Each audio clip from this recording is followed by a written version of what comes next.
James Gunn has released a new tease at the Superman suit, and it may have given us some plot details about the upcoming film. Hello and welcome back to Happy Doomsday. We are back. Oh my god, so nice to see you lot. Whoever came back, do appreciate it so much. Okay, so we dropped the first episode on Saturday, and today's Monday. Well, I'm not filming it on a Monday, but today's Monday. And will be our new home for Happy Doomsday. So we will be releasing every Monday. Okay, just so you can pop that in your calendars. And boy, do we have a lot to get through today. Like I said at the start, James Gunn dropping that new suit. Talking The Crow. We are talking the new Lisa Frankenstein, which just got its UK release. We are talking the new Spaceman dropping on Netflix. We are talking a Deadpool 3 villain being confirmed, and a new addition to the Superman cast, all today on Happy Doomsday.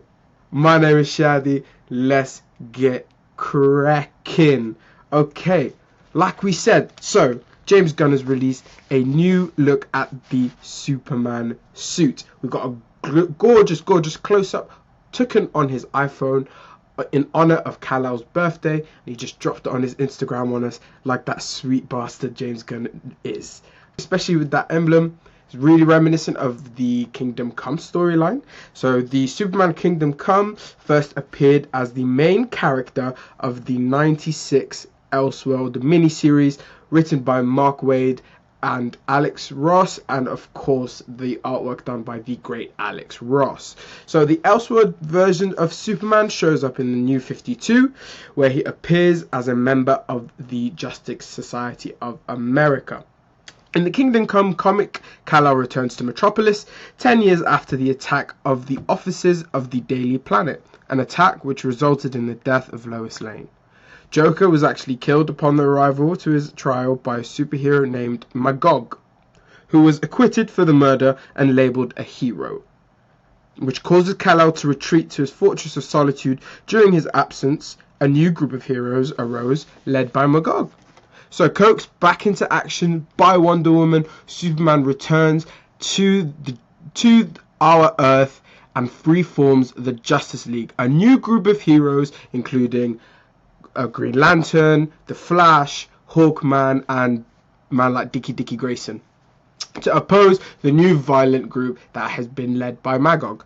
I think elements of the story will definitely be in the new Superman Legacy. So I think it's not going to be a panel for panel adaptation, but like I said, I think the elements of, for example, of course, we do kind of know that we're getting the Justice Society of America in this, with Guy Gardner's Green Lantern, Mr. Terrific, Hawkgirl, so Metamorphosis. So we are getting this new Justice Society of America, and I think introduced and already embedded in this world, it's going to be this maybe not so morally white, maybe sort of living in the grey of this quote-unquote hero group. And I think there's going to be a clash in morality between Kal-El and the rest of the JSA, which is going to cause probably some friction, and he's probably going to fight a couple heroes that maybe in the beginning we thought probably he was going to work with or for, or whatever it may be.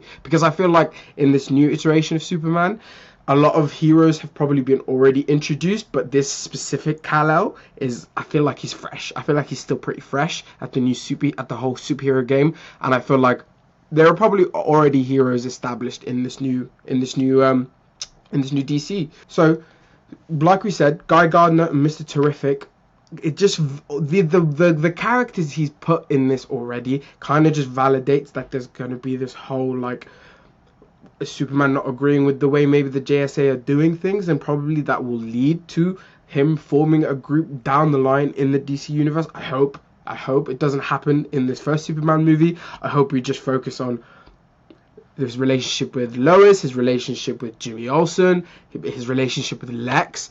But I feel like we don't need him forming a new group just yet, but maybe seeing how he opposes this already established group in the JSA could give us an insight into like the morality of Kal-El and the morality of Clark. How even though they are perceived as this hero group by the members of the public in this DC universe.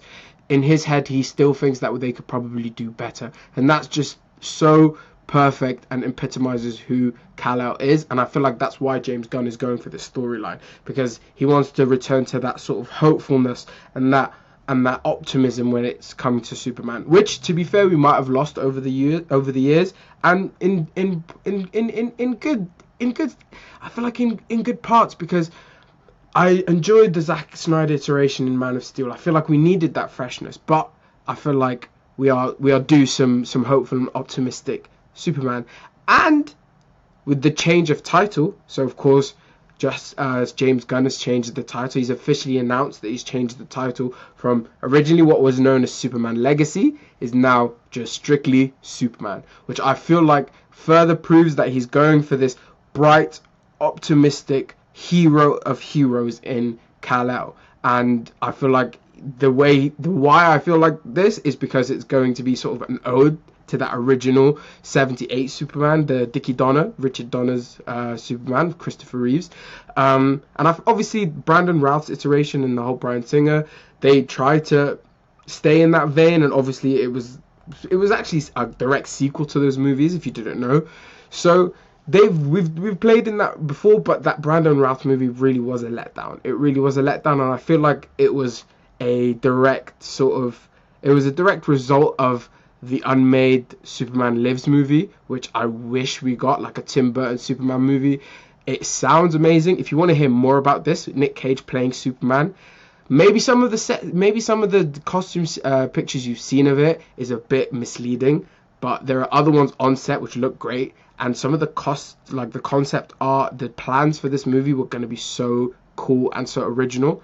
And I think this scared Warner Brothers. I don't think they were ready to lump that much money into a artistic approach to Superman, especially after Tim Burton's Batman Returns, which got them into trouble with McDonald's and couldn't really sell any Happy Meals to kids because of how graphic that movie was. So I don't think they were ready to give Superman the quote-unquote beacon of light and hope to Tim Burton, even though it could have been such a cool take on the character.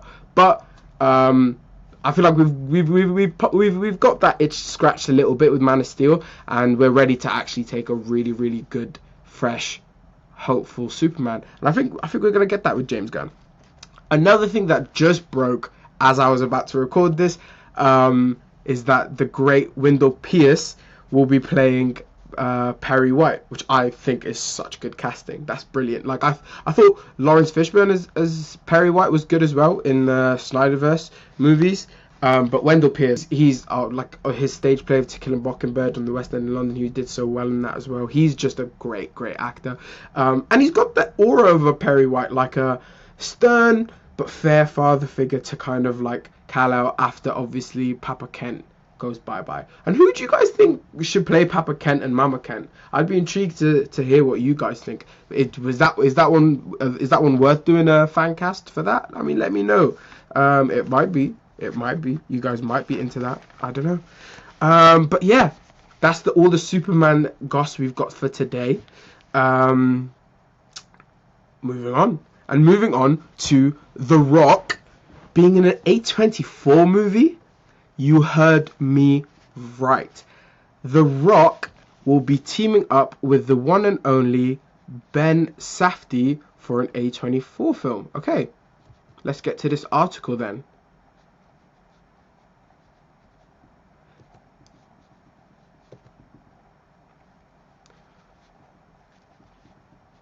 Okay, coming to us from Variety. Benny Safdie to direct Dwayne Johnson in A24 movie about MMA legend Mark Kerr. Benny Safdie has set his solo directorial debut with The Smashing Machine, an A24 film starring Dwayne Johnson as MMA and UFC champion Mark Kerr.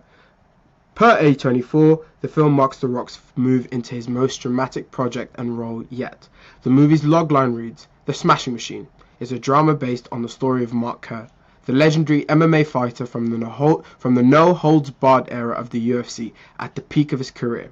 He struggles with addiction, winning, love, and friendship in the year 2000. Kerr, an American former wrestler and MMA icon, was a two-time UFC heavyweight tournament champion and World Veil Tudo Championship tournament winner. Over the course of his career, he won over 24 MMA titles.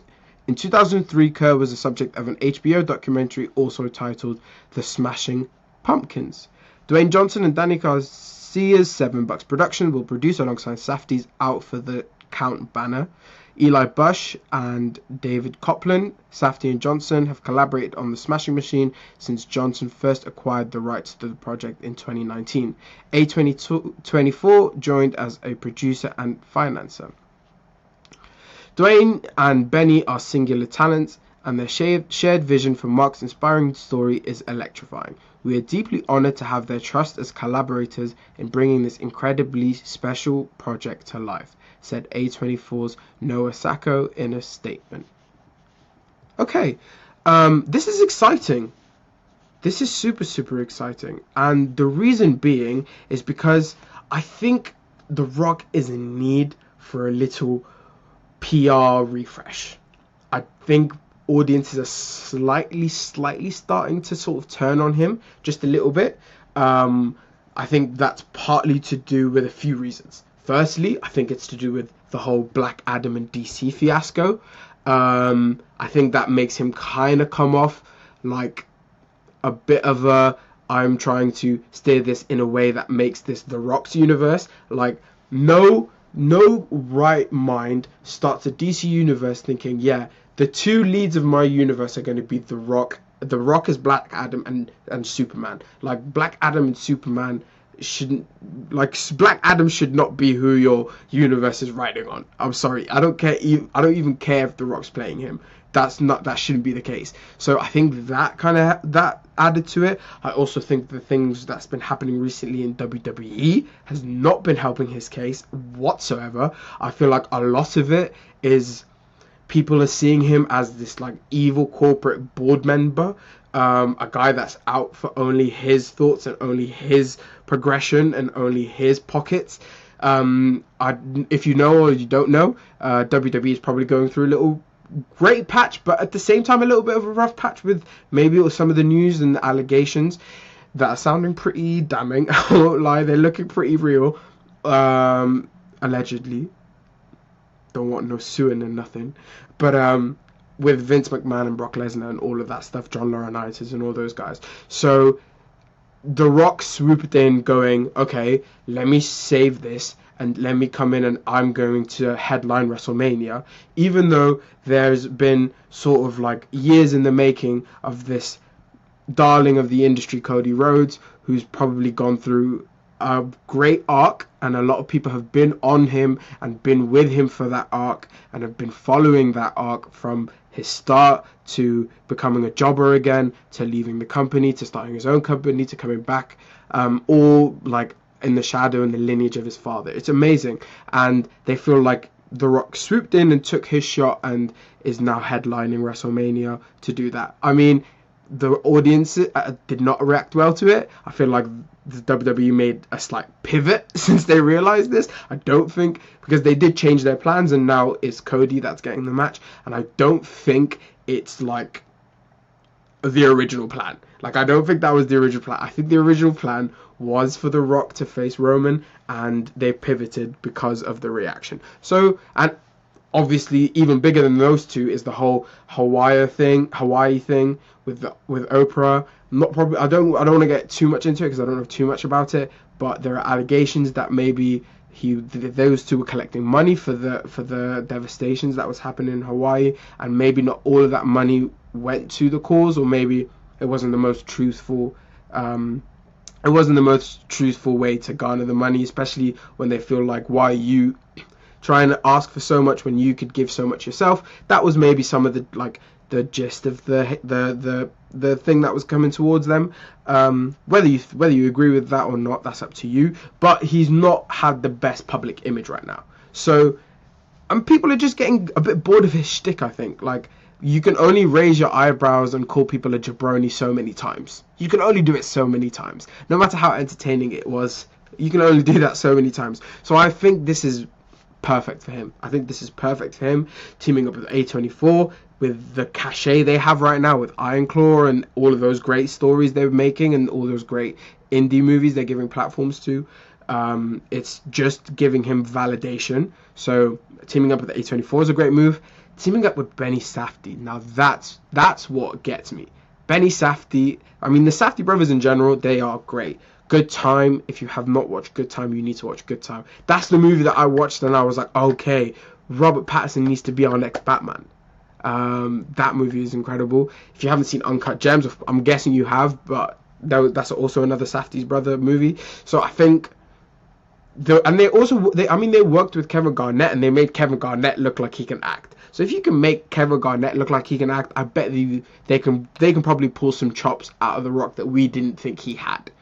And I have that utmost faith in Benny Safdie. And this is the first time he's doing it without his brother, and I commend him for doing that. I mean, that's cool that he was working with his brother. I bet you that's awesome, and I bet you he enjoys doing that. But it's cool that he wants to sort of try and do it on his own this time. And I mean, he's been acting on his own, of course. He's not Siamese twin, but he's been in Obi-Wan. He's in that new Cursed show with Nathan Fieldman. He was in. He's been around. So this is just adding validation. There's nothing wrong with adding talent, like I said. And speaking of talent, they are in talks to add Emily Blunt to the cast. So again, she's worked with Dwayne, like I know the brethren, The Rock. Let's call him by his government name, The Rock.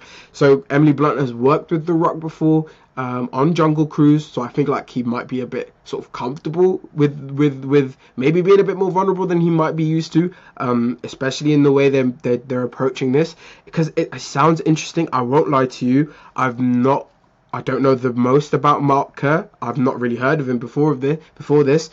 So I'm excited to sort of go in fresh, like with Iron Claw, because I am a big wrestling fan. I was aware of the Von Erich family. Didn't take away from my enjoyment of that movie, but I feel like not knowing the Mark Kerr story and not knowing the ins and outs could actually benefit with this viewing. So I'm really intrigued to see how this comes out. Really, really excited, and I hope it does well for him, man. I hope it helps him sort of, because people now, when it comes to wrestlers turning into actors, you would only think of The Rock, because before that it was just crappy WWE made movies like The Marine or The Chaperone or whatever, and then now but then for a second it was only The Rock really doing it properly, really like making his name in Hollywood. But then guys like Dave Bautista, guys like John Cena show up to the scene, and they're showing him what they can do. John Cena has been quoted, like James Gunn is quoted as saying John Cena is the best guy he's ever done improv on his set before. Like, doesn't surprise me either, by the way, because like these wrestlers have to think on their feet constantly, not just on the mic but even while wrestling. So I feel like that muscle he's been training for years and years and years, so that doesn't surprise me as well. And Dave Bautista, like bar for bar, is the best actor out of all of them. Not even close. Him in Knives Out, Dune, Spectre, all of that stuff. Like he's just above the other two right now. Right? I'm not saying that The Rock or John Cena can't get there. They just haven't shown that sort of dimension just yet. Dave Bautista's shown he can do action. He can be an action star, and he can do a character driven thing, like the M. Night Shyamalan film he was in, with the Four Horsemen, at the cabin thing, Knock at the Cabin, something like that. He was great in that as well. He was basically the lead of that, and he was great in that. He was absolutely great. So I'm excited to have The Rock maybe get in that conversation again. I think he can do it. So only time will tell. Okay, moving on. Back to Marvel. Let's go back to Marvel with Deadpool 3. Or, we know now, Deadpool and Wolverine. We know for a fact now that Cassandra Nova will be the villain for Deadpool and Wolverine. She will be played by Emma Corrin of The Crown, who played young Princess Di. R.I.P. with Princess Di. Shouts out. My mum loves you. She was created by the great Grant Morrison and Frank Quitely. She's the dark counterpoint to her twin brother Charles Xavier. Charles, sensing her evil, killed her in the womb, which is like super dark. Like, damn, Charles, you're killing a baby in the womb just because you sensed evil. Like, she might have just been like, a womb it's probably not the most comfortable place, maybe. Like, she probably just been uncomfortable. Like, your shower just like, nah, you're evil. I'm gonna not even give you a chance to breathe no air. You're not getting spat out of this earth today. I am going to end you before you become a problem. Well, he thought he did. He didn't really, because Cassandra survived for years as growing as a mass in sewer walls. She eventually crafted a new body for herself, and then she attacks the X-Men with Sentinels, and it's a whole thing. I don't know if they're going to use Sentinels in Deadpool and Wolverine, but I do hope they go into her origin story. I do hope they connect it to Charles Xavier somehow. It'd be a missed opportunity if not. I mean, they're giving her the bald head, like, why else would you? But also, because she possesses similar sort of powers to Charles Xavier, she's going to be ridiculously powerful. So I'm finding it very hard to wrap my brain about how Deadpool will be the one to take her down. Which is great. That's what you want to hear. You want to be like, I don't know how he's going to beat this. How is my antagonist going to beat this like larger than life protagonist? Like, these stakes are so high. I can't wait. So I think he's going to either have sent from the TVA to go and kill her and eradicate her, or maybe she's working with the TVA. Like, who knows? But one thing I do know is Marvel needs a win with this one. Marvel needs a win. They need this movie to go gangbusters. They really do. I think for sure it's hitting a bill. It's got a chance of hitting 2 billion. It really does. If it's a great movie, they can hit a 2 bill. And if they hit 2 billion, they're back in business, baby. They're back in business. But that's for their own sort of. That's for them to decide. That's for them to decide. Are they going to make a good movie or are they not going to make a good movie? I have entire faith in Ryan Reynolds, in Hugh Jackman, in a focused Kevin Feige, not when he's spread so thin. And that's how stuff like She-Hulk happens, when he's just. I actually don't hate She-Hulk as much as everyone does, but let's leave that at that. So I have full faith in these guys. Sean Levy, like, I have complete faith in Sean Levy. So I feel like it's gonna be a good movie. I do. And plus, like, you don't even need to pay no marketing budget when you got Ryan Reynolds. I mean, the dude is a marketing genius. So, and he's teaming up with Hugh Jackman, something he's been waiting for time, and that's a whole new avenue of how they're gonna market it and how they're gonna play with that marketing, and I feel like we're gonna be in for a fun summer with that, with the Deadpool and Wolverine marketing. So yeah, I feel like the Cassandra Nova confirmation is just sort of like, we knew that already, but yeah, we're kind of hoping that it delivers, and I really think it will deliver. But okay, moving on to the next topic. So Netflix have dropped Spaceman, the new Adam Sandler movie, which is dropped it on Netflix today. I was able to watch that, and we're going to talk about it. Let's start with some things I liked about this movie. This movie is visually stunning. Let's start there. It's visually stunning. As soon as I watched it, I was like, because I'm not the type of person to yell at people to go and see things in the theater. Like, you need to go and see this movie in the theater. I'm not mad at people watching stuff at home. Like, watch stuff at home, watch stuff on your phone, on your laptop, like whatever convenient to you. Don't let anybody tell you how to consume your media or how to consume your content. But of course, there are things that do lend itself to being seen on the big screen, like a Dune. Visually stunning, but it turns out they really just style over substance the whole time, because man, I really did want to like this movie. I was so excited when I saw the trailers come out. I was like, yes, we're getting Adam Sandler's back in his bag. He's doing this solo space mission I'm excited. I'm excited. And mission by mission, it doesn't have to be a space adventure. It can be a mission of self-discovery, whatever it is. But I'm hoping it's interesting. And this movie is not. Okay, Adam Sandler is wonderful. He's wonderful, especially thinking that he's not really acting with much other than like the short scenes he has with maybe like Carey Mulligan and that, but he and like talking to Kumail from Big Bang Theory over a screen, but he doesn't really act with other people much. It's mostly just probably a tennis ball, and they're like, yo, so we're gonna put Paul Dano's voice behind this tennis ball, but just act with it. So that being said, he does well. But the problem with just doing well is that he had the potential for this to really be the best performance he's ever done. It really did have that potential, and it's just the character was just so underdeveloped. Like, it was just so underdeveloped, and it's heartbreaking because it could have been so much more than it actually was. This movie is so dull. Like, it's so dull. It's so dull. It has no sense of urgency whatsoever. It feels like they wanted to connect to this guy, to the Jakob, our lead character.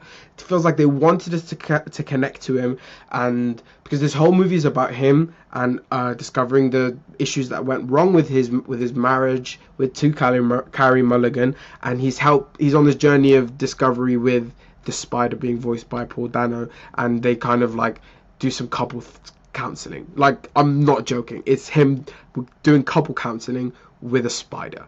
And you never know, like, on the surface that might sound crazy, but there probably is a way to do that successfully. Well, this movie did not do this successfully. They wanted us to connect to this story. They wanted us to connect to Jakob and his issues with his wife, but it was so slow and underbaked. It just is. I know those are two contradicting statements, but trust me, this movie is slow, but it still manages to be underbaked. Like, how does that even work? But you feel that I'm honestly not even being crazy. Like, that's how I felt with this movie. The performances were good with what they've been given. Like I said, Adam Sandler is delightful in this. He really is. Like, he really is. Carey Mulligan again proves why she is one of the best actors, not just actresses, but actors working in Hollywood today. She again proves it, even though she did not have much to do. She wasn't really given much to do in this movie. Paul Dano was good as well, but like, Paul Dano was voicing an extraterrestrial. Paul Dano's voice is very extraterrestrial-like, so I don't think it was that much of a leap for him. So ultimately, Spaceman just had the potential to be a great flick, but we were just given this lifeless, bleak, underdeveloped movie. So if you do want to watch this movie, I would recommend just watch Duncan Jones's Moon instead.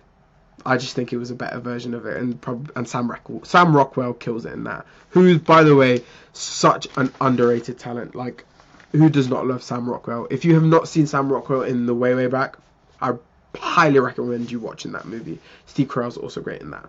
But, so speaking of Adam Sandler in Spaceman, that is a comedic actor in a dramatic role. Something I love to see. Absolutely love to see. So, in honor of Spaceman, we are going to rank the top 10 performances by a comedic actor in dramatic performance. Let's go. First, let's do some honorable mentions, man.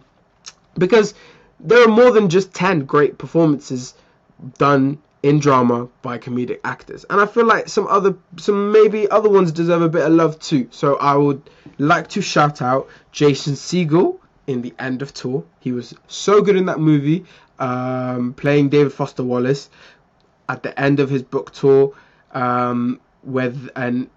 he's being interviewed by this journalist who's been played by Jesse Eisenberg. He did that so well.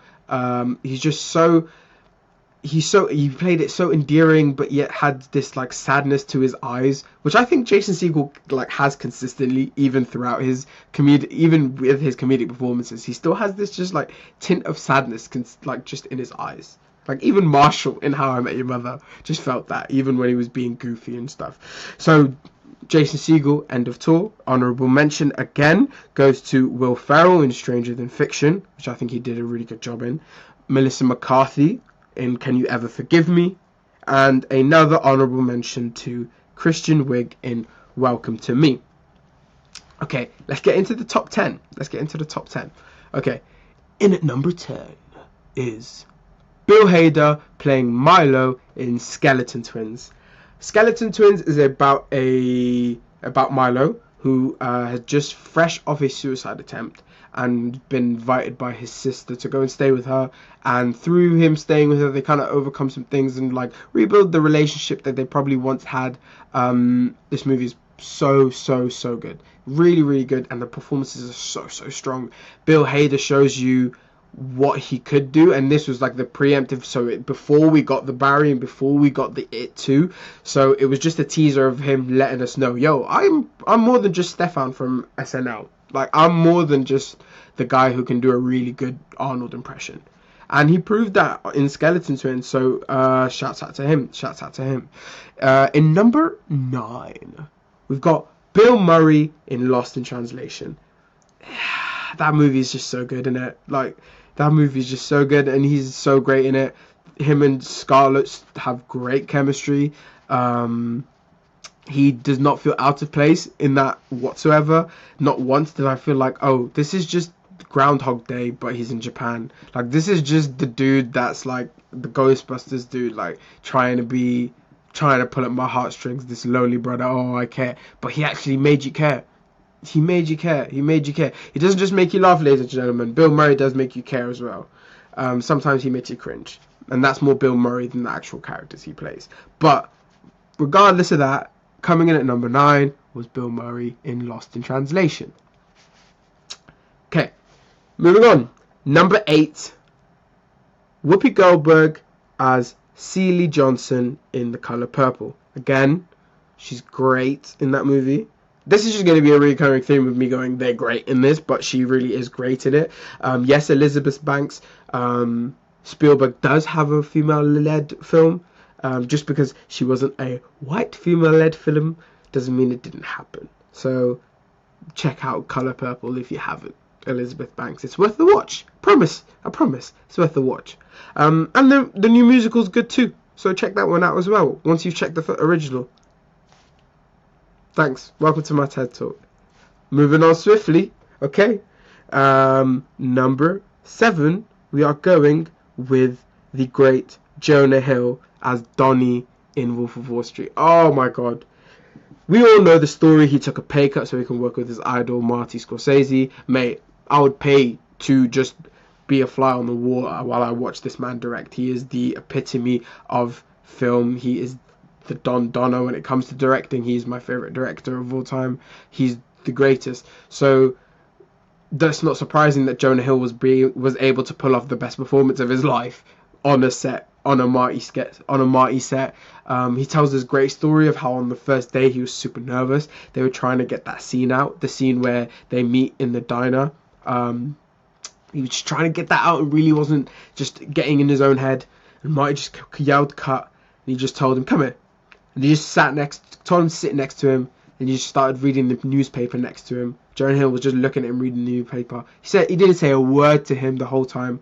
And then he just looked at him after a few minutes. He was like, you ready? He was like, yeah. And then he just went and he was gone. And he did it. And he knew with that that's all he needed. He just needed to feel a little bit more at ease in that situation. He needed to get out of his head and stop like thinking about how big this thing might be and just kind of just act and do what you were hired to do. And he did that well. And even the Academy thought so because he got a NAM. I forgot who won that year, but they must have been really good, because if they beat Jonah Hill in Wolf of Wall Street, he was really good in that movie. So in at number 7 is Wolf of Wall Street's Jonah Hill. Number 6. So number 6, this actor I could have picked many of his dramatic performances. Ever since he's left the comedy space, he's been doing dramatic performances, so he's got quite a few now at this point, and he keeps on surprising you. He keeps on showing different sides to himself. He keeps showing you that I'm not just the funny guy, I could also do the dramatic. And that's Mr. Steve Carell. And so, like I said, I could have picked many performances. I could have picked Steve Carell in The Way, Way Back. I could have picked Steve Carell in The Big Short. But ultimately, if I were to nail it just to one performance, it's Steve Carell in Foxcatcher as John DuPont. Oh my god.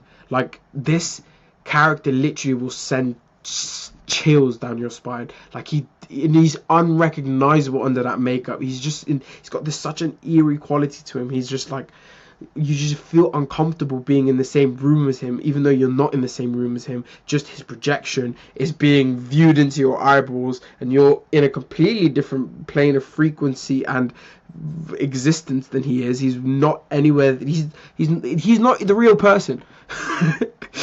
But you still just feel uncomfortable watching it, and he just nailed it so well. So with that, number 6, we're going with Steve Carell as John DuPont in Foxcatcher. Okay, moving on. Ooh, we're getting to the top 5 now. This is when it gets serious. In at number 5, we're going to go with Jim Carrey in Eternal Sunshine of the Spotless Mind. Some people might think this is a bit too low for Eternal Sunshine of the Spotless Mind. He was so good in that movie, and that movie is flawless. That movie is great. Everyone in it is great. That's he leads that. He carries it on his shoulder. If he doesn't work, it doesn't work, kind of thing. Like, only he could play 6-year-old him in his body under a table, like reliving his childhood memories while trying to win back this girl. It's so that, like, he does it with this like somber sadness, but yet doesn't drain the life out of the audience while doing it. A bit like in Spaceman, he just kind of, you're with him and you kind of envy and like you empathize with him, not envy, sorry, but you empathize with him, and you just feel like I'm willing to spend 2 hours with you. That's what the character needs to do, is make you feel I'm willing to spend my time and my energy connecting and emoting with you. And he did that so well. And at the end of it, you're just hoping these kids get together again, hoping that they remember each other again, and they do, and that's great. So for number 5, we're going to go Jim Carrey in Eternal Sunshine of the Spotless Mind. And the reason it's in at number 5, you'll understand, is because we have some great performances, ladies and gentlemen. Outside of that, we have some great performances. Because number 4, guys, is Eddie Murphy in Dreamgirls. Not only Eddie Murphy playing James Thunder Early. What a performance. Get down. So good. Oh, so good. The fact he didn't win an Oscar for this is criminal. And I tell you who I blame. I blame Norbit. Yes, you Norbit. I blame you. Because the marketing of that movie was happening right around the Oscar campaign time. And I don't mean to put too much into the whole getting an Oscar. It's just that Eddie Murphy deserves that validation. And not that he needs it. Like, he's probably sweet. But he was so good in that movie. And just because he was looking like a nerdy Afro dude throw stones in a glass house, why don't I? But just because of the marketing for Norbit, it really did sort of affect how the Academy sort of looked at him that year, and I feel like it really did affect his chances, which sucks, because he should have been had one by that point. Like, he should have been had one for playing every single Clump member in The Nutty Professor. That should have given him one right there. Because name me another actor that can do that successfully and it not come off just like cheesy and irritating. It's very hard, and he did that flawlessly. But the fact that he was able to bring it with James Thunder Early, like, and this Little Richard type character, and he did it with such charisma, and he was singing and he was dancing and he was so delightful. He was great in that movie, so great. So that's who we're going for. At number 4, it's Eddie Murphy in Dreamgirls. In at number 3, we were speaking about him just now, it's Mr. Sandler. It's the Sandman. Uncut Gems. Yes, ladies and gentlemen, we are going for the Uncut Gems. Adam Sandler playing Howard Ratner in at number 3. Did you like my Adam Sandler impression? No, okay, I'll stop doing that. I promise. I'll stop doing that. I promise I'll stop doing that. But it's just, he's in my mind. What can I say? Can't get over him. I can't get over this performance, ladies and gentlemen. Uncut Gems is truly, truly, truly a revolutionary moment in that man's career. And the fact he didn't get, again, I feel like there's just this vendetta when it comes to the Oscars and these comedians. Just because we saw him not messing with the Zohan, not to be messed with. But because of that, we can't take him seriously as this dramatic actor. Like, it doesn't make sense. It doesn't make sense. And because of that, we can't take him seriously as a dramatic actor. It just doesn't. It doesn't make sense to me. It doesn't. So we've just got to stop putting cachet into that kind of thing. We've just got to stop putting cachet into the Academy. I really do, because the fact that they didn't see that guy deserved a nom, at least a nom, just to let him know, like, we see you, is criminal. Because that movie is riding that's an intense movie. That movie is like start to finish, boom, high paced, high energy, and you can get lost in it if you do not have a central anchor through Howard. And Adam did that so well. He felt so lived in that world, and he felt like he just fit in it so perfectly. He feels like this like slimy gambling jeweler in New York. Like, he just feels like, and he nailed it. He nailed it. Maybe it's not enough to get into the top two, I must say. No, I kid. I could. This number 2, number 3, number 1 could have all really interchanged. Well, actually, no. Maybe number 1 is the one that kind of like is set in stone, but a lot of these could have interchanged because they're all so great. They are all so great. In at number 2 is we have Robin Williams in Good Will Hunting, playing Sean Maguire. Do I need to say more? Won an Oscar for this. Nailed it. So good. Even the comedic improv that he would add to it, an already great script anyways, probably, but the fact that he feels the need to still add his little 2 cents, incredible. He hits you punch with punch of emotion, and doesn't do it in this like corny and like hits you in the face where it's like, I need to overdo it. I can just do it subtly, in nuances, and in making you laugh, and in these little things that only I could do, only I could bring to it, and only Robin could do that. He's the great, he's the goat, and that is just such a great performance. It is such a great performance, and you could have cast any actor in that role, and they probably would have done a serviceable job. They probably would have done well, but I don't think they would have popped off in the movie. But casting Robin in that made that character pop. It made that character the one where you're after the film going, oh, I wish I could just have him in my life. I don't think that happens without Robin. I don't think that element is happening without Robin. I think that probably wasn't on the page, and that only comes with Robin. And again, he's no schmuck when it comes to dramatic performances. He's amazing in Dead Poets Society. It's one of my favorite movies ever. Insomnia, he's great in. The Photographs one with he plays the serial killer, great. Like, he's done dramatic before, and he was great in everything else he did. But Good Will Hunting was just his pinnacle. His pinnacle. He's also great in this little flick, World's Greatest Dad. If you haven't seen that, it's about his son who commits suicide while masturbating, and he crafts this beautiful suicide note for his son, because his son accidentally died while masturbating, and his dad was an English teacher, so he wrote him this elegant, beautiful suicide note portraying this such pain and anguish he was living with throughout his life, that just had to culminate in the end, in this dramatic end. But in reality, he was just strangling himself too hard while having a jack off. It's a fun film. So you should definitely check that one out if you haven't seen it. But we're not here talking about that one. We are here to get to number 1. Number 1, ladies and gentlemen, I think you probably know which one it is.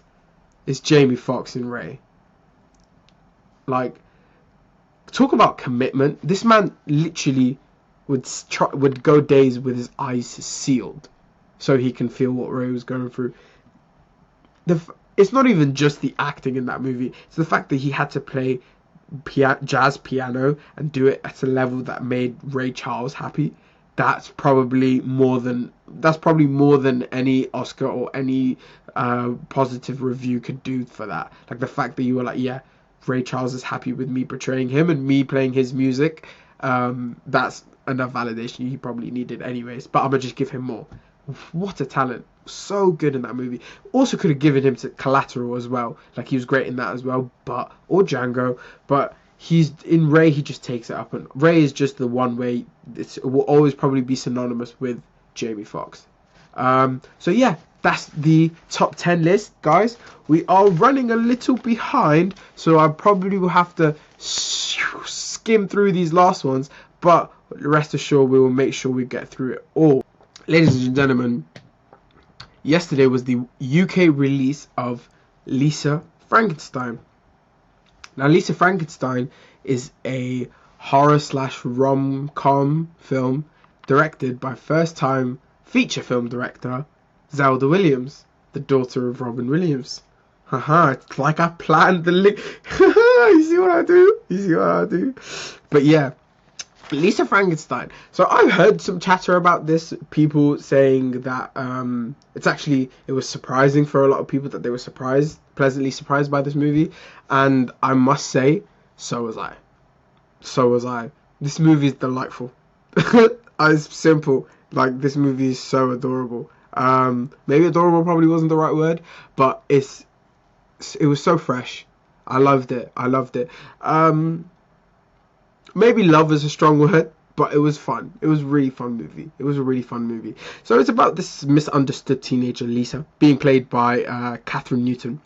She reanimates a Victorian corpse, played by Cole Sprouse, man like Zack and Cody, and Jughead from Riverdale, of course. He reanimates a Victorian corpse. She embarks on a journey to find body parts for the creature. See, I would never have guessed, if I didn't know this was directed by Zelda and that she hasn't directed a feature yet. I mean, she's directed episodes of TV and she's done a couple shorts, I think. But this is her first sort of wide-released feature. And if I did not have known that, if I didn't know that coming into it, I probably wouldn't have been able to tell. Because, mate, this was such a well-directed movie. It really is. Anything when it comes to a shot composition, shot selection, the variety of shots she chose, all great. You can tell she directed this with the edit in mind. You can tell that she was like, okay, when it comes to this shot, I know I want it to transition this way into the next shot. So even directing with an edit in mind is very technically savvy. It is, and she just nailed it. She really did. So I think she's might got a little career coming, bubbling up for her, and I'm happy for that. I'm happy. We've got Williams back again. It is cool. You got to try to not maybe pull too many comparisons to the fact that the lead is maybe going through something similar to maybe what Zelda's gone through publicly, but probably like, you don't want to put too much into it. Like, I don't want to, just because the character also loses her mother off screen, so no spoiler because off screen, and just because of that I'm gonna equate that Lisa is Zelda. We're gonna try and not do that, okay?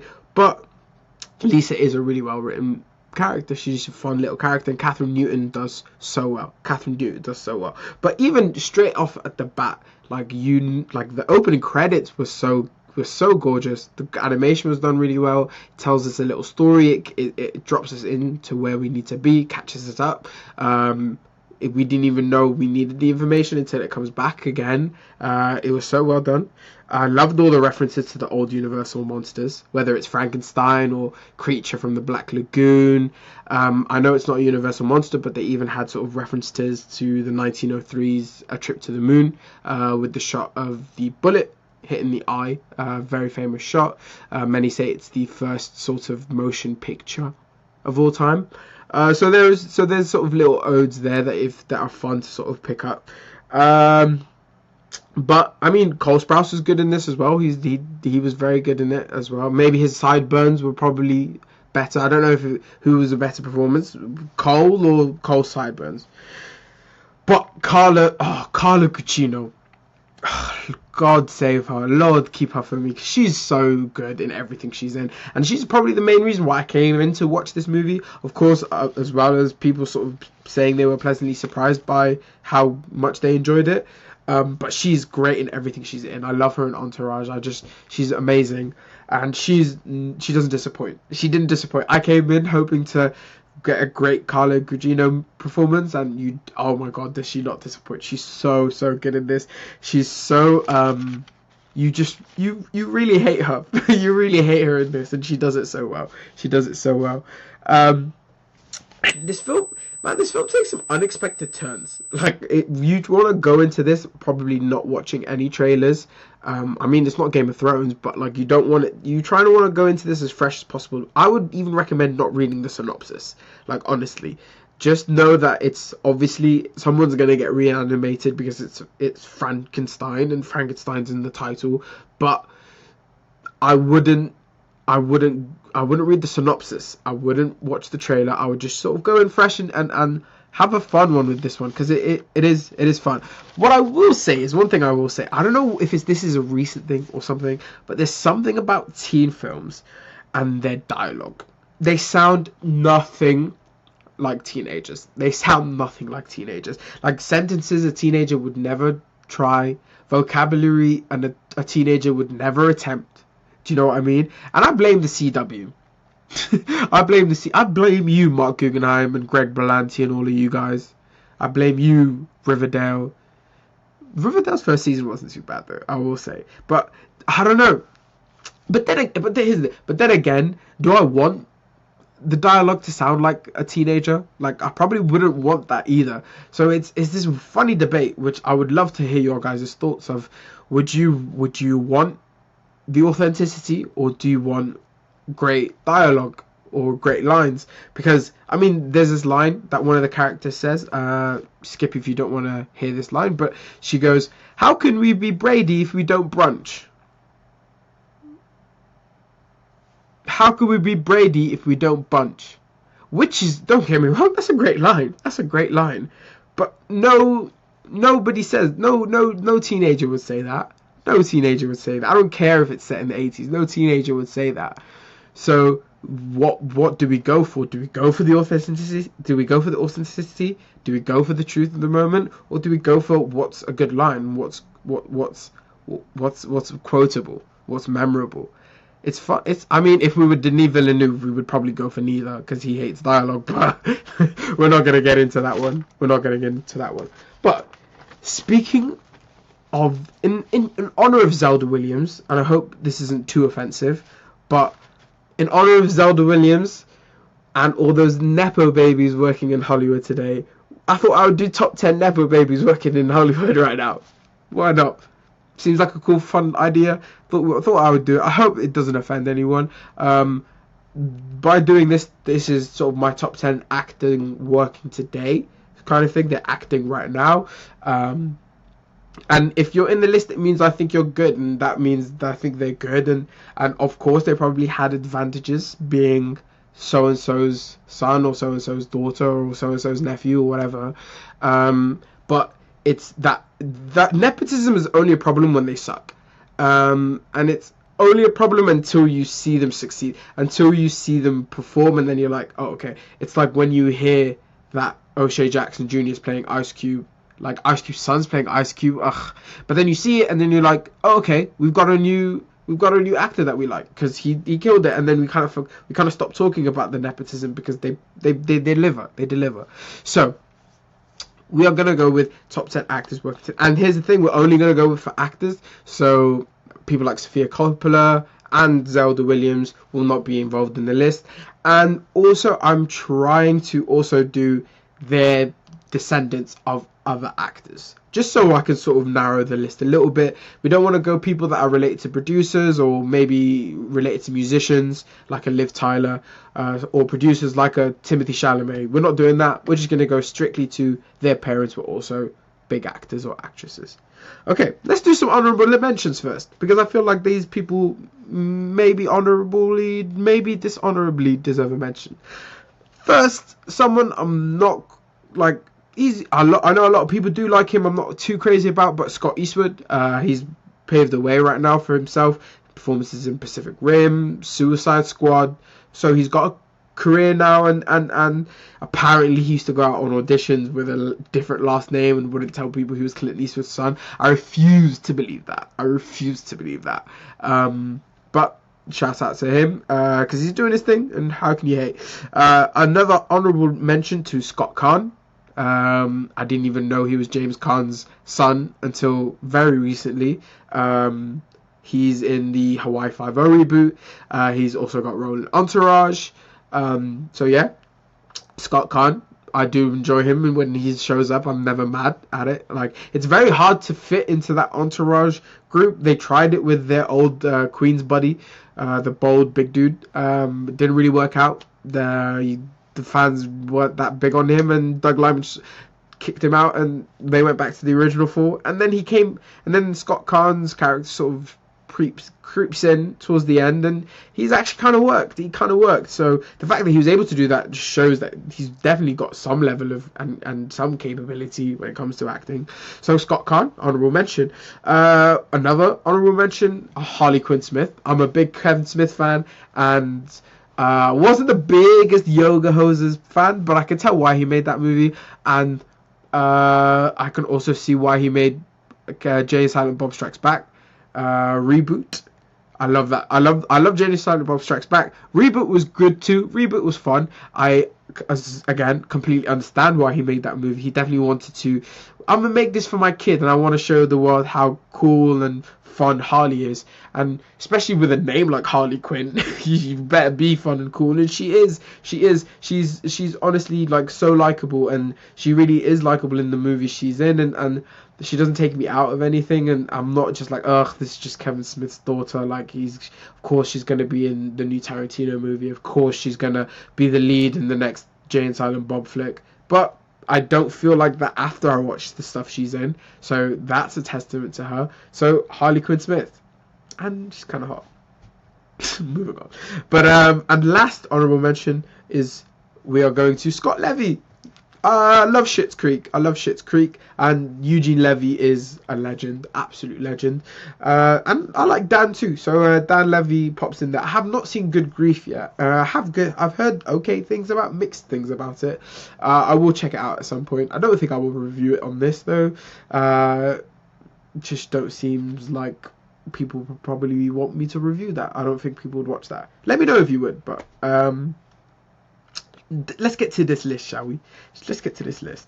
Oh, and another honorable mention to Maya Hawke. Maya Hawke's great. She's not only she got two famous parents, not just one, two.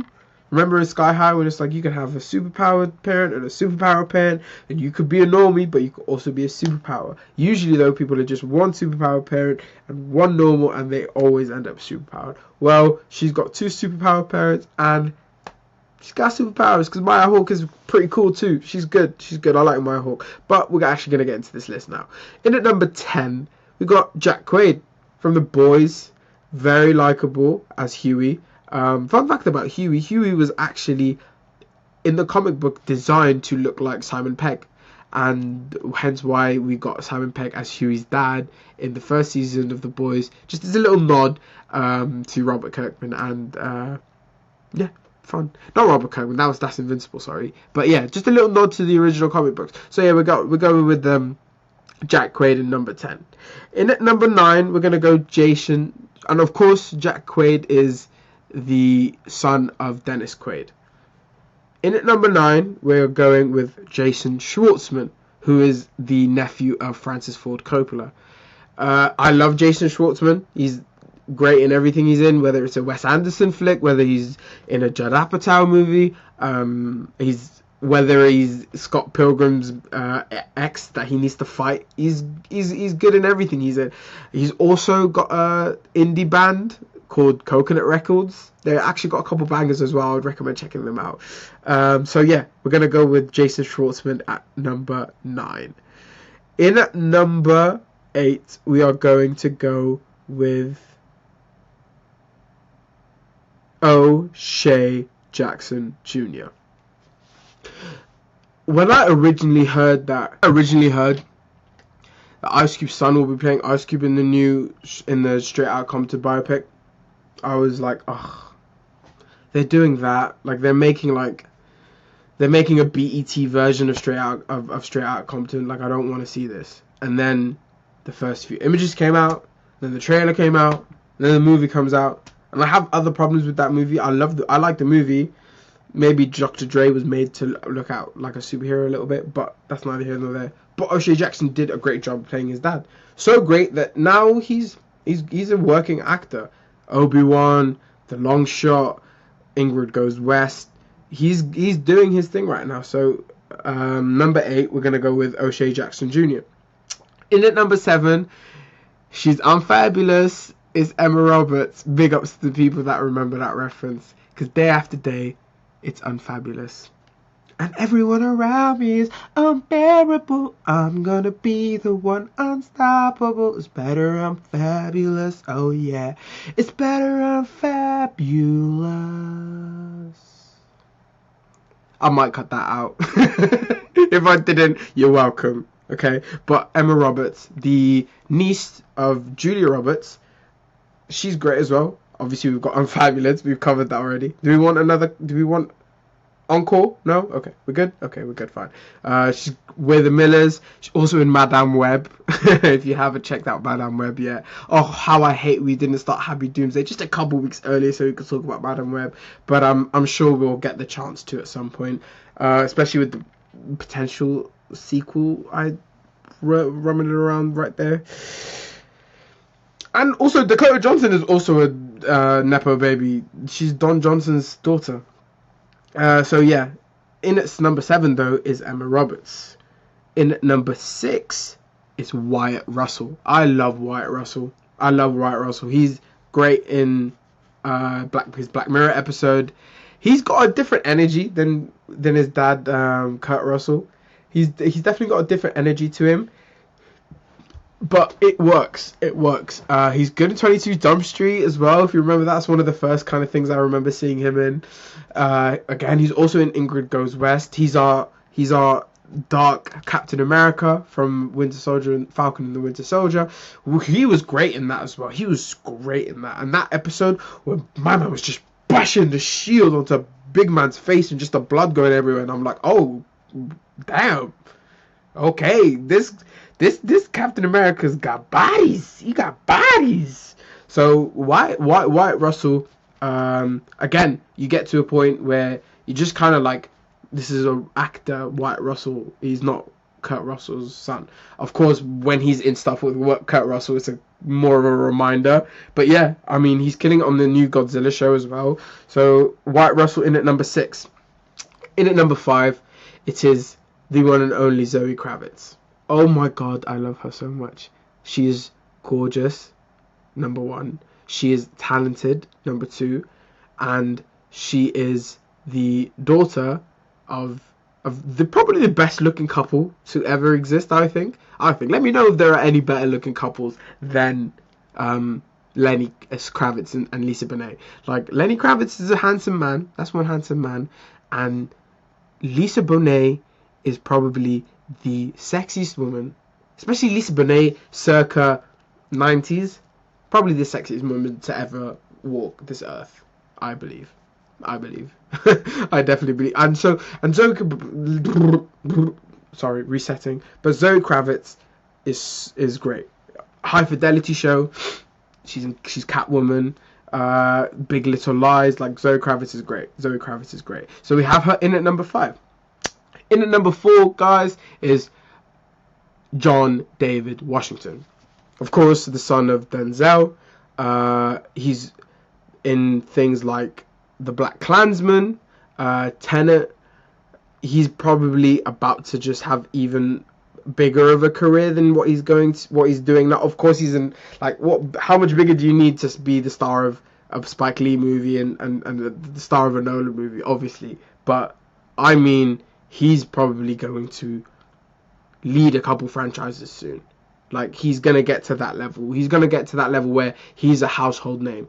Like, him, and he's gonna have, like, you know, the year that Barry Keoghan had last year.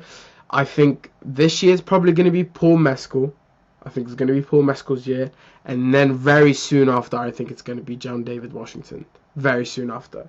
And I'm not mad at that. I think, listen, he's my pick for Jon Stewart as well. I think he'd be a great Jon Stewart. And as well, another thing is, when we see him, even though they kind of sound the same and they do look similar, you're not mad at it, because John David Washington brings it. He brings it. It'd be bad if it was like Richard Pryor's son, live at the Apollo, pulls up, everybody's like, oh, he looked just like his daddy.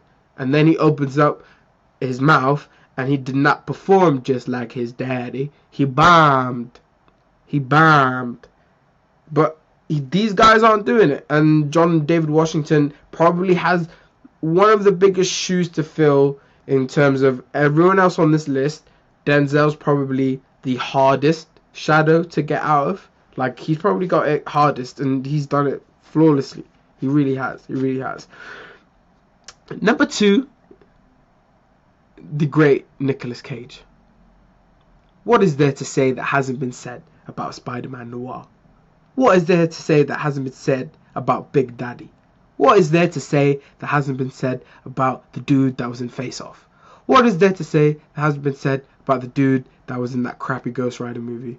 What is there to say about him, the dude who was nearly Superman? What is there to say about the dude who changed his last name to Cage because he likes Luke Cage? What is there to say about the dude who's also the nephew of Francis Ford Coppola? A lot of famous nieces and nephews and all of that in that family, but Nick Cage was literally, Nick Cage. Number 2 is Nick Cage, okay? Number 2 is Nick Cage. Nobody's gonna fight me on that one. Number 1, maybe people will fight me on, but I'm gonna go with George Clooney as number 1.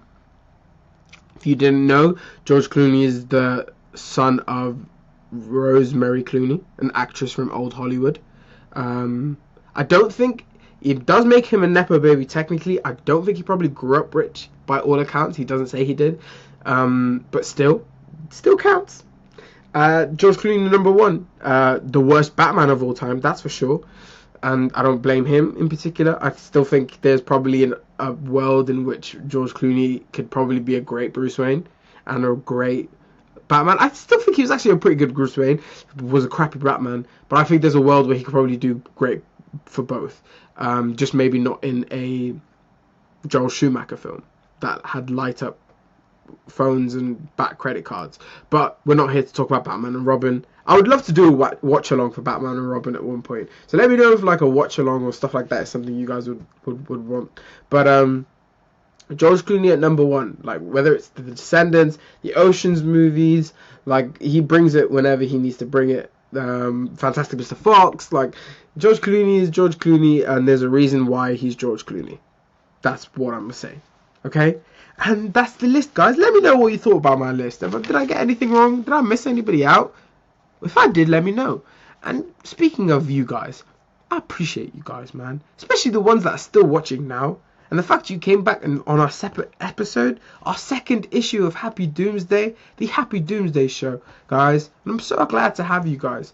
And I'm glad to hopefully continue to be able to do this with you guys. This is so much fun. So if you like talking and listening to me talking about movies and maybe you want to get involved, click subscribe, man. Click that like button. Keep conversation going. We want to build this community, like I said. I keep saying this, but I don't actually want to build a community. I realize this. I want to build a tribe. Like Tribe Called Quest. So let's do that, man. Let's do the Happy Doomsday Tribe. Let's do it. So gas. Okay, moving on to the shameless self-promotion. The next topic is certain former DC actor might be talking about potentially coming back. I wonder who it is. Ladies and gentlemen, it's the Flash's Grant Gustin. The Flash's Grant Gustin is talking about his potential return, and he reveals conditions for returning to the role. This is coming at us from Digital Spy. The Flash star Grant Gustin has revealed his condition for potentially returning to the role. The actor famously played the role of Barry Allen across 7 seasons of the CW show. Barry short for Bartholomew, if anybody didn't know. Which is also Bartholomew. Usually people are called Bart when they're called Bartholomew, like Bart Simpson, but Barry is called Barry, I guess. Okay, moving on. Which came to an end last year, as well as the other Arrowverse shows. While he has now said goodbye to the Scarlet Speedster, Gustin has admitted that he would be willing to return to DC should new boss James Gunn give him a call. Responding to a fan question at a recent signing about whether he would do it if James Gunn asked him, the actor replied via TikTok, "Yeah, if James Gunn asked me to play the Flash, I would do it again. I trust James Gunn." Gunn and Peter Safran were announced as the new heads of DC Studios in 2022, and have a number of big projects in the pipeline, including movie Superman Legacy, which will also star David Cornsweet as Clark Kent and Rachel Brosnahan as Lois Lane. Meanwhile, later this year, Gustin reflected on the Flash's finale, which ended with Barry and his wife Iris adjusting to life as parents with their daughter. "I've been talking a lot about this family," the actor told Deadline. "The show was always about family, and we finish it off by Barry and Iris bringing Nora into the world and into the family and going into the future together. And we saw that glimpse into 2049, and Team Flash is still together protecting the city. So I think it was just a good testament and indication of what the show has always been about, and that there's a lot of hope on the horizon as we wrapped up the last couple of episodes." Okay, what does this mean, guys? This means that Grant Gustin would be down to do it. Whether or not James Gunn would be down to have him back is a different story. But here's why I think he should. Because obviously this is a great way, I think, to get into the DC's good books, the DC fans' good books. I think a lot of DC fans are probably pretty split. Still to this day, you see online a lot of split between people still clamoring over restoring the Snyderverse, which I think is just silly. Like, move on. We've had those movies. No one's going to take those movies away from you. You can still watch those movies. We're just getting something new. It didn't work. I'm sorry, it just didn't work for the general audience. And now we at least have one clear visionary, and we also have someone in the business side of things, and the producing side of things, when it comes to Peter Safran, to help the creative James Gunn. So, but if James Gunn really does care about bringing DC fans on board, and he might not, but I feel like something he could do is bringing Grant back. I mean, bringing Nathan Fillion as Guy Gardner was something the fans would have wanted. Was something the fans were clamoring for. We wanted Nathan to do live action Green Lantern because he was so good at voicing him. So I don't know if that was purely because of the fans clamoring, because obviously Nathan Fillion and James Gunn have worked together consistently. But I think bringing Grant Gustin back, even if it's for a small role, because here's the thing, do I think Grant Gustin should be the DCU's iteration of the Flash going forward? Hell no. I think we actually need a proper Flash this time. And I don't mean we introduce the DCU's Flash in the bloody Flashpoint movie. Do you know how irritating that was?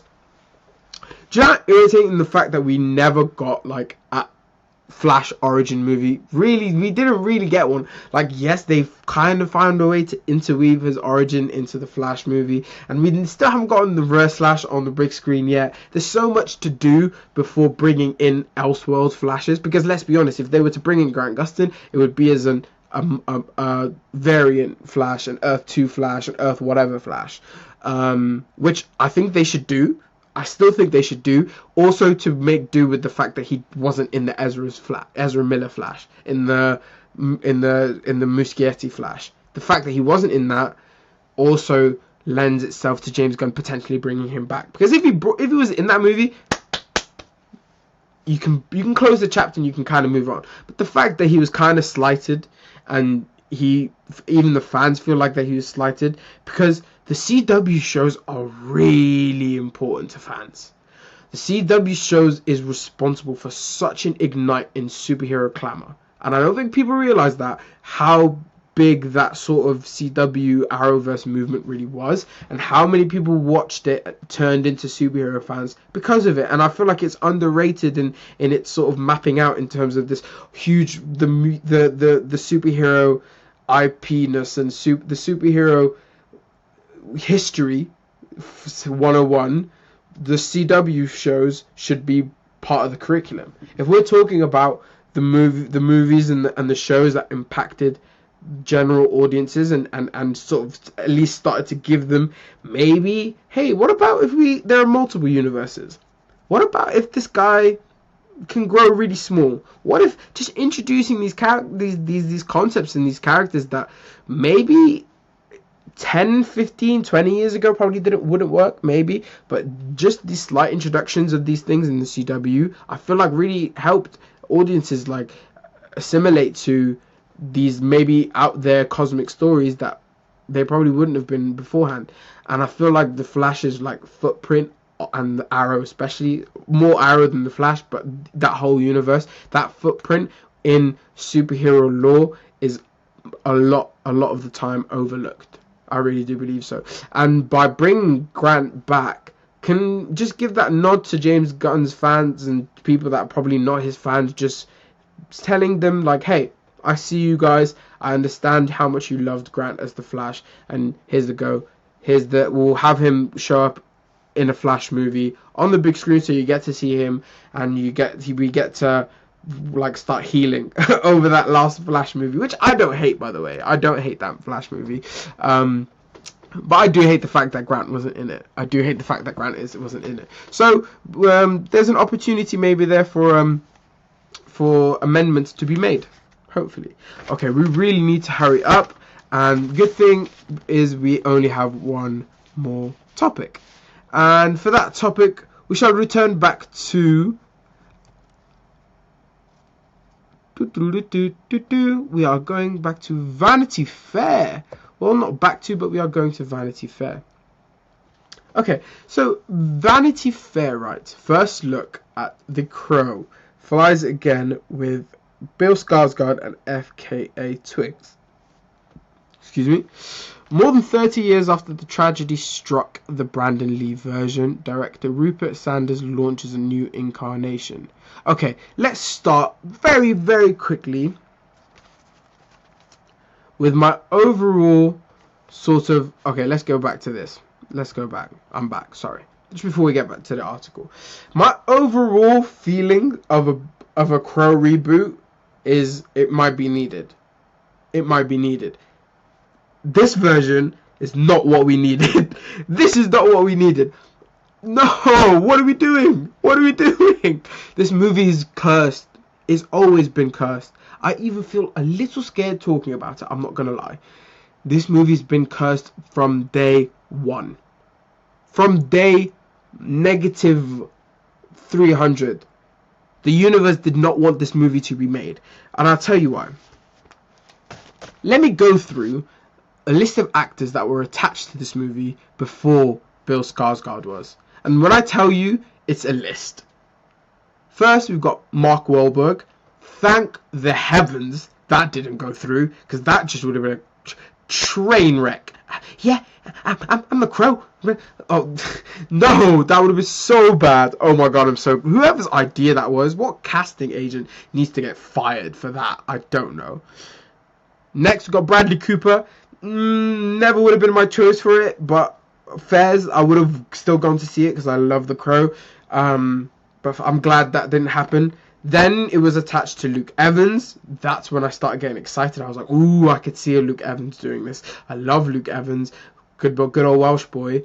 And I got excited. That didn't pan through. So after Luke Evans, we went to Jack Houston. That didn't pan through. From Jack Houston, we went to Jason Momoa, and it looked like that might have been catching steam. That didn't go through. Then it was Tom Hiddleston. That didn't go through. Like, this movie has always been cursed. And I'm not just talking about the stuff, of course, that happened on the original. Rest in peace, Brandon Lee. That was such a tragedy.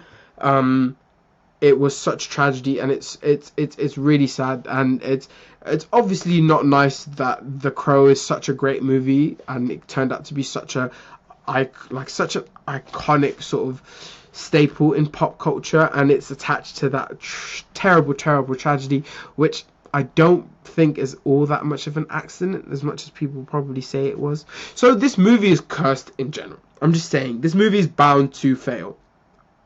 I just believe so in my bones. And I hate to say that because I don't want any movie to fail. I want every movie to succeed. I want everybody to make profit from making movies, and I want all the movies to be good, and I want everyone to love the movies that come out. But that's just not going to happen. We don't live in La La Land, even though I wish I did, because Emma Stone would be dancing with me right now and I'd be a good jazz player. But it's not the case.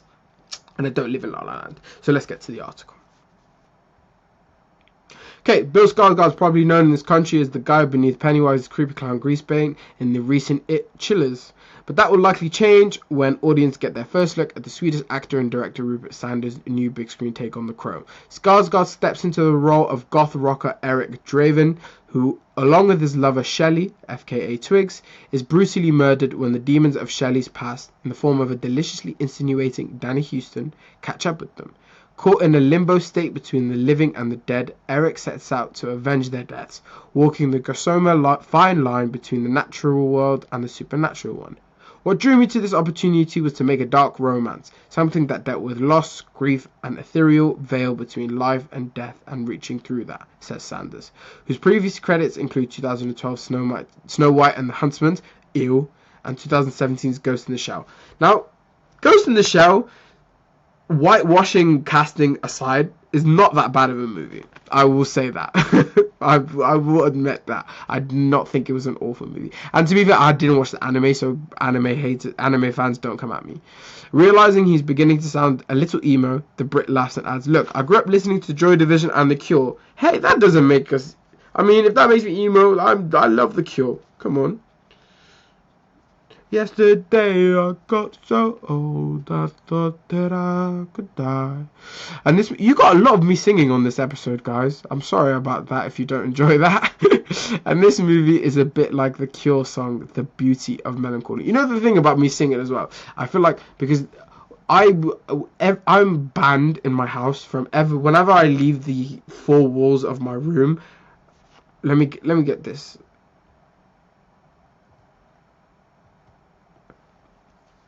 Okay, like I said, I apologize for the singing today. I think I just have a scratch I need to itch, because as soon as I leave the four walls of this room, I'm not allowed to sing.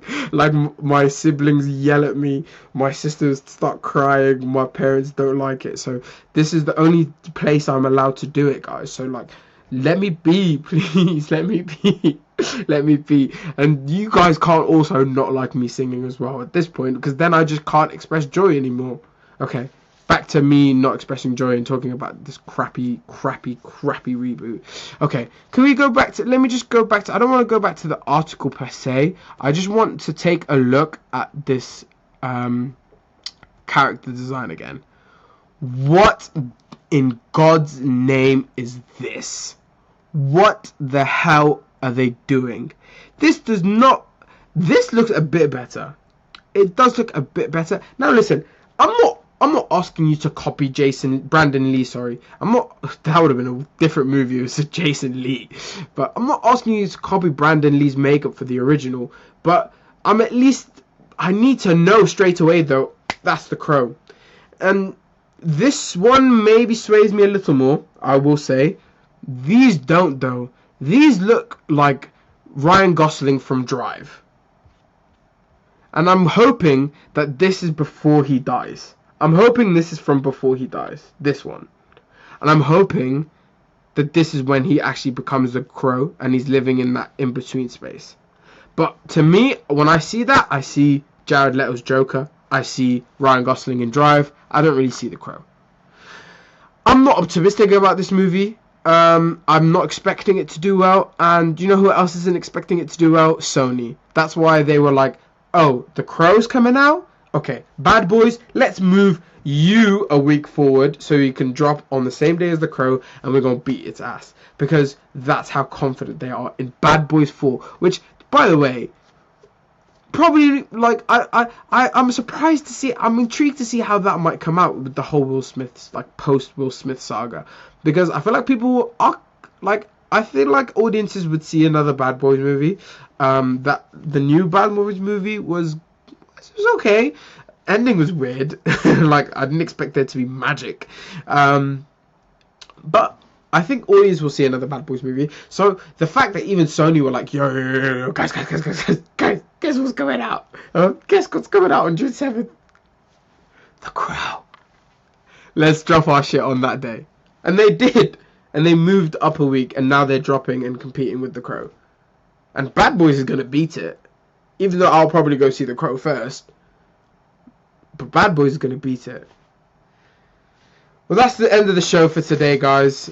I'm really glad that you stuck with this one today. I know it's been a bit of a longer one. I could ramble, but there was just a lot to get through today. I'm really enjoying this, guys. I'm really enjoying this, and the longer we get to do this, the better.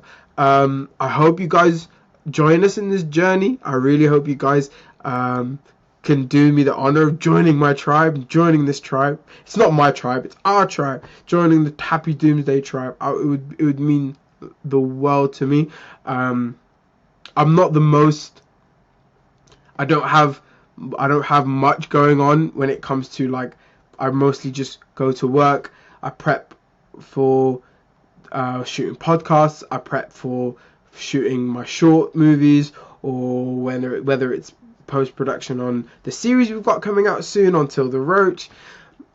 My time is really put to that, and this is something I really enjoy doing, and if it's something that I get to do consistently, it would be really fun, it would be really enjoyable. And if that means I get to not have to work a crappy job I don't want to do anymore, and I get to focus on this can be what I do for work, and this can be what helps me facilitate making movies, and if I can do that at the same time as doing this, it would really be really cool. I would really appreciate that. Like, I'm by no means of the stretch of the imagination like born to do any of this.